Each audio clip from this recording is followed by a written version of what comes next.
জীবন মিশনের লক্ষ্য সুস্বাস্থ্যের লক্ষ্যে 2025 সালের মধ্যে গ্রাম বাংলার প্রতি বাড়িতে নলবাহিত, নিরাপদ ও বিশুদ্ধ পানীয় জলের সংযোগ ও পর্যাপ্ত পরিমাণে সরবরাহ।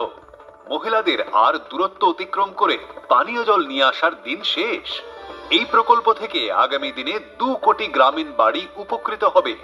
শুধু তাই নয়, গ্রামের যুবকদের জন্য নতুন কর্মসংস্থান, সর্বোপরি আর্থসামাজিক উন্নয়ন সাধন। পানীয় জল সরবরাহ প্রকল্পের পাইপ ফাটিয়ে জল নেওয়া একটি সামাজিক অপরাধ।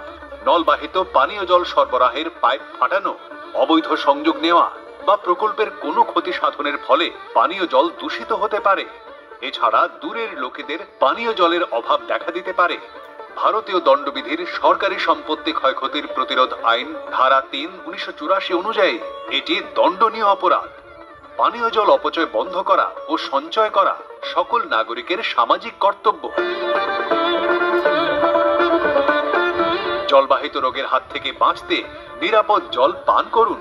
পানীয় জলে নানা ধরনের জীবাণু থাকতে পারে যা মারাত্মক রোগ বহন করে আনে, যেমন polio, typhoid, cholera, jaundice, diarrhoea প্রভৃতি।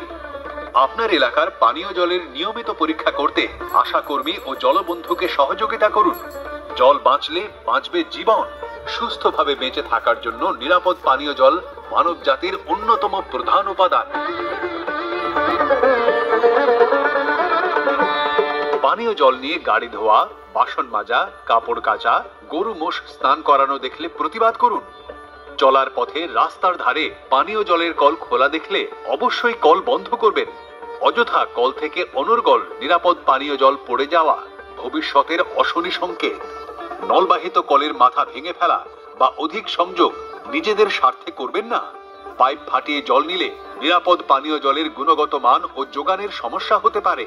পানীয় জলের পাইপ ফাটিয়ে ঘরে ঘরে অবৈধ সংযোগ সরকারি সম্পত্তি ক্ষয়ক্ষতির প্রতিরোধ আইন ধারা 3, 1984 অনুযায়ী একটি দণ্ডনীয় অপরাধ।